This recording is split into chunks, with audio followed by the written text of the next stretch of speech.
I have lived in 4 different countries, and the safest country for me has been Russia. Surprising, right? Because everybody thinks Russia is so dangerous. But I'm here to tell you, it's not. The last country that I lived in was Belgium, and it was not safe. The second week that I moved to Brussels, I was robbed in broad daylight.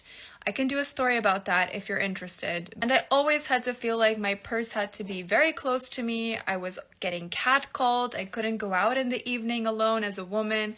It was just a very unsafe experience for me. So when I moved to Moscow, the thing that really shocked me was how people just didn't care. They would just leave their purse on the table when they went up to the counter to order at a restaurant, or they would wear these fancy jackets, fur coats, leave them on the first floor of the restaurant and eat on the second. They just had their phone out all the time. No one really was so concerned about their belongings like I had been in Belgium. And then I lost my wallet.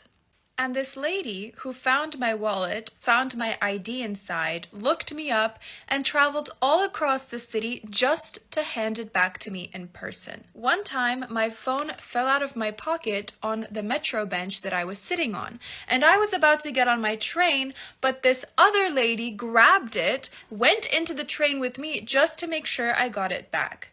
If any of you have been in the New York metro, that would never happen.